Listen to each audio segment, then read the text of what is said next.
Ada orang gajinya 80 juta, mobil mewah, rumah besar, punya istri cantik. Namun ketika keadaan tak terduga datang membuatnya kehilangan penghasilannya, dia terperusuk masalah. Ternyata rumah dan mobilnya hasil ngutang. Rumah tangganya pun jadi berantakan. Ini dikarenakan orang tersebut buta finansial. Apakah Anda termasuk yang buta atau melek finansial? Mari kita belajar melek secara finansial. Kali ini kita akan membahas buku Ayah Kaya, Ayah Miskin.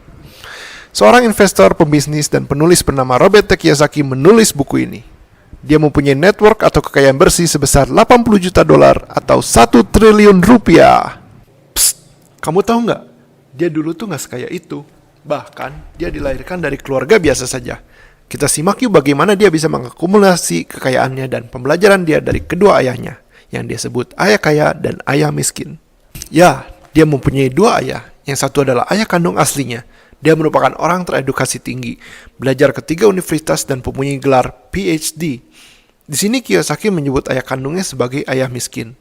Sedangkan ayah satunya lagi adalah ayah dari teman kecilnya bernama Mike. Ayah ini cuma lulusan SMP, namun Kiyosaki menyebutnya sebagai ayah kaya. Pada waktu Kiyosaki masih kecil, dia menanyakan tentang uang kepada kedua ayahnya tersebut. Dan keduanya mempunyai pandangan yang berbeda. Yang satu memandang bahwa uang adalah sumber segala kejahatan, dan yang satu lagi memandang bahwa kurang uang adalah sumber segala kejahatan.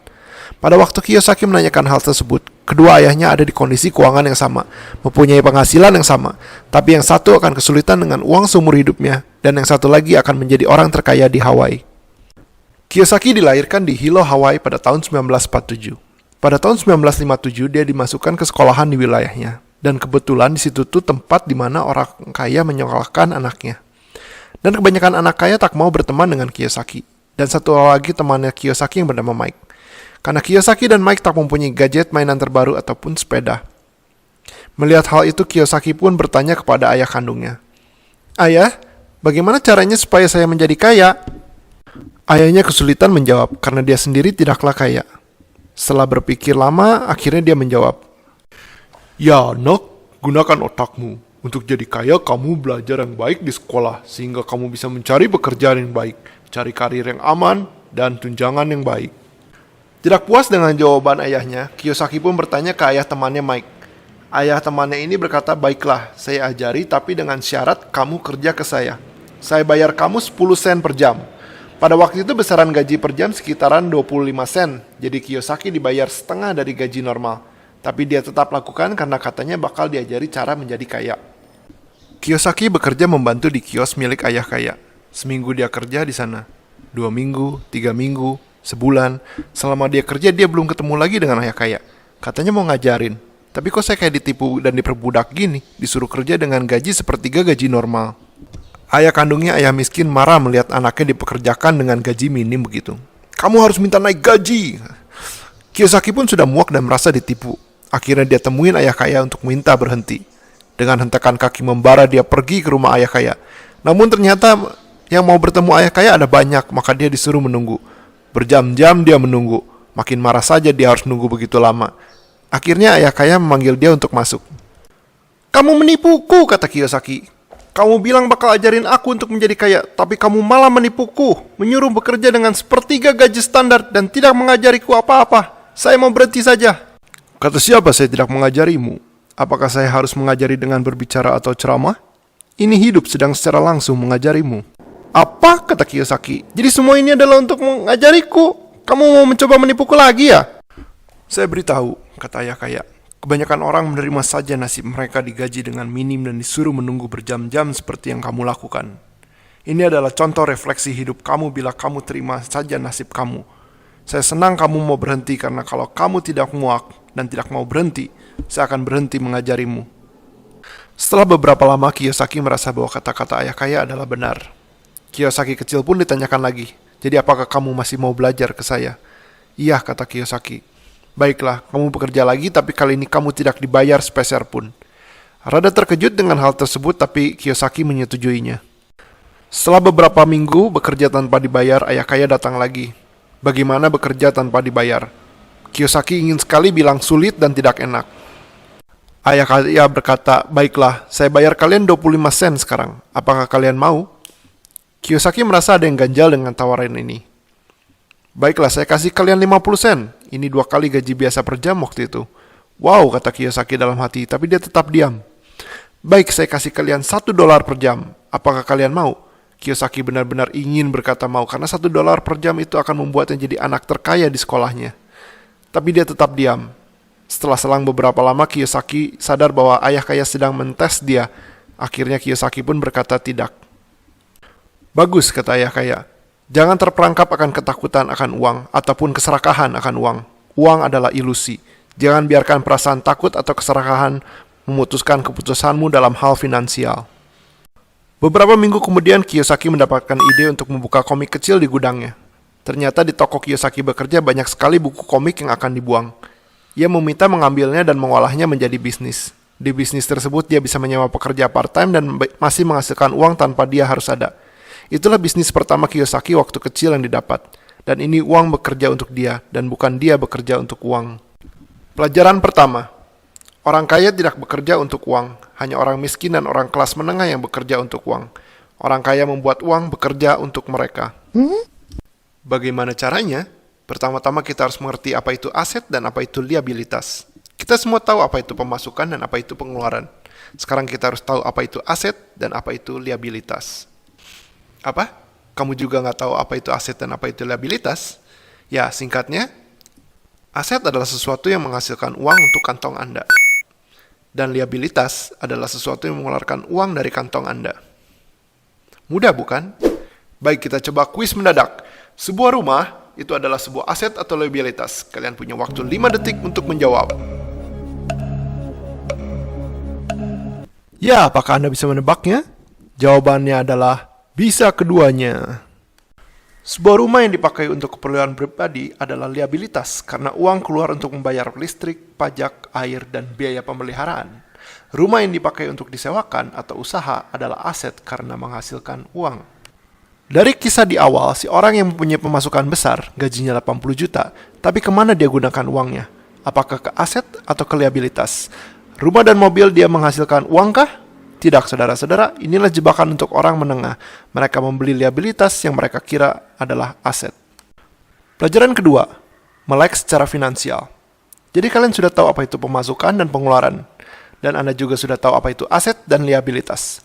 Mari kita belajar arus kas atau uang. Sering disebut dengan cash flow. Kita ada pemasukan, lalu ada pengeluaran, lalu ada aset. Dan contoh aset adalah royalti, properti yang menghasilkan uang, deposito, bond, digital product, dan lain-lain. Aset akan memasukkan uang ke pemasukan. Lalu ada liabilitas. Contoh liabilitas adalah mobil, rumah, cicilan kartu kredit, cicilan rumah, cicilan mobil, makanan mewah, pacar. Nani? Eits, tentu saja ini tergantung pacar Anda. Maintenance-nya tinggi atau tidak. Liabilitas menambah pengeluaran. Orang miskin akan mempunyai pemasukan yang sama dengan pengeluaran, tidak ada sisa. Orang menengah akan mempunyai pemasukan lebih besar, tapi sisa tersebut dimasukkan ke liabilitas yang mereka pikir adalah aset. Orang kaya akan langsung memasukkan atau sisihkan uang mereka ke kolom aset baru pengeluaran. Dan aset yang mereka masukkan, uang akan menghasilkan pemasukan yang kemudian akan dimasukkan lagi ke dalam aset, dan seterusnya. Inilah kenapa orang kaya makin kaya dan orang miskin makin miskin. Pelajaran ketiga, pikirkan bisnismu sendiri. Dari kecil, Kiyosaki diajarkan untuk tidak mengandalkan gaji dari orang lain. Tentu saja tidak ada yang salah dengan gaji di awal. Anda tak perlu keluar dari pekerjaan Anda. Tapi jangan sampai Anda ketergantungan dengan pekerjaan Anda. Sisihkan uang, waktu, dan pikiran untuk membuat bisnis Anda sendiri. Bisnis adalah sebuah aset. Tapi kan bikin bisnis sangatlah beresiko. Kalau saya gagal, saya bisa kehilangan semuanya. Betul sekali. Kalau gampang, semua orang sudah menjadi kaya raya. Dan di bisnis Anda pertama kali, kemungkinan besar Anda akan gagal. Sangatlah jarang orang sukses di bisnis pertamanya. Wah, bahaya dong. Tentu saja. Tapi lebih berbahaya kalau Anda tidak mencobanya sedini mungkin. Karena membangun bisnis memerlukan pengalaman. Semua pengusaha sukses mempunyai lebih banyak gagalnya daripada suksesnya. Tapi Anda hanya perlu 1 kali sukses dan semuanya akan setimpal dengan kerja keras Anda. Jadi, sisihkan uang, waktu, pikiran. Bikin bisnis. Gagal. Dapat pengalaman. Kalibrasi atau sesuaikan strategi baru. Sisihkan uang, waktu, pikiran. Lakukan terus hingga Anda sukses mempunyai bisnis atau aset. Pelajaran keempat, perusahaan berbadan hukum dan perpajakan. Ini adalah salah satu rahasia kenapa orang kaya tetap kaya. Mari kita mulai dengan perpajakan. Perpajakan dibuat dengan mindset Robin Hood, di mana orang kaya dipajak dan diberikan untuk mereka yang membutuhkan atau yang miskin. Namun pada kenyataannya orang kaya terlalu pintar untuk dipajaki, dan orang menengah yang menjadi target untuk membiayai mereka yang miskin. Ada banyak cara orang kaya menghindari pajak atau malah diuntungkan darinya. Gimana caranya? Apakah Anda sering memberikan donasi ke perusahaan? Setelah Anda berbelanja di perusahaan tersebut, Anda ditanya maukah didonasikan? Ya, betul sekali, donasi merupakan salah satu cara untuk mengurangi pajak perusahaan. Lalu pajak tersebut akan digunakan untuk apa? Diberikan ke orang miskin, bukan? Membuat jalan, membuat barang, membuat rumah. Semua membutuhkan orang kaya, karena mereka yang punya pabrik dan alat-alat produksi. Dan banyak lagi perusahaan yang mengurangi pajak dengan cara bikin perusahaan di negara lain. Dan cara ini adalah cara yang legal atau sah secara hukum. Contohnya perusahaan besar di Amerika Serikat, seperti Apple, Microsoft, dan Google. Semua mempunyai kantor perusahaan di negara yang pajak perusahaannya lebih rendah, seperti di Bermuda. Jadi pada kenyataannya pajak tidaklah mengenai orang kaya. Yang kena adalah orang menengah. Mereka yang bekerja profesional, pedagang menengah, pengecer, pekerja keras, dan diberikan ke orang miskin, mereka yang kurang beruntung, mereka yang malas, dan mereka yang tidak mau berbisnis. Perusahaan adalah salah satu senjata lain dari orang kaya, karena resiko orang kaya hanyalah terdiri dari modal awal yang disetor untuk membuat perusahaan tersebut. Kalau perusahaan itu mengalami kendala, orang kaya hanyalah kehilangan modal yang disetor. Bandingkan dengan orang menengah atau miskin, kalau mereka berbisnis dan mereka terkena kendala, maka yang dikejar bakal sampai harta pribadi, bahkan orang pribadi. Ada 4 financial IQ yang harus Anda ketahui. 1. Akuntansi. Ini untuk mengetahui perusahaan sedang dalam keadaan sehat atau tidak. 2. Investasi. Ini untuk bisa berinvest ke perusahaan yang mempunyai finansial yang baik. 3. Pahami pasar. Kemanakah pasar sedang bergerak? Apakah penjualan online akan lebih besar daripada penjualan offline? 4. Hukum. Anda harus mengerti hukum di negara Anda berada. Kalau Anda mengerti hukum, Anda tak akan takut dengan keadaan. Bila Anda mau kaya, Anda harus mengetahui perusahaan berbadan hukum, perpajakan, dan menguasai 4 bidang finansial IQ. Pelajaran kelima, orang kaya menciptakan uang.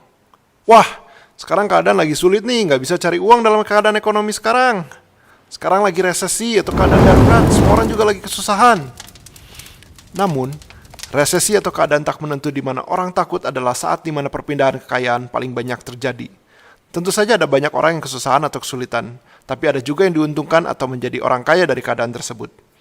Robert T. Kiyosaki menghasilkan uang paling banyak waktu resesi di Amerika di awal tahun 1990. Harga rumah jatuh semua, keadaan tidak menentu. Apa yang Kiyosaki lakukan? Dia tidak melakukan saving, malah dia beli semua properti yang bisa dia beli. Tentu saja ini dengan kalkulasi. Kiyosaki sudah berkutat di bisnis properti dan dia tahu mana yang harus dibeli. Pada akhirnya resesi akan berakhir dan harga akan kembali naik. Dan di sana Kiyosaki mendapatkan kekayaan pertamanya. Keadaan sulit atau kacau berarti peluang untuk mereka yang bisa melihatnya. Tentu saja peluang yang dimaksud harus yang beretika ya, bukan berarti Anda bisa nimbun masker. Industri pariwisata, perhotelan, penerbangan, restoran sedang mengalami kendala berat. Namun di sisi lain, industri kesehatan, game, dan internet sedang booming.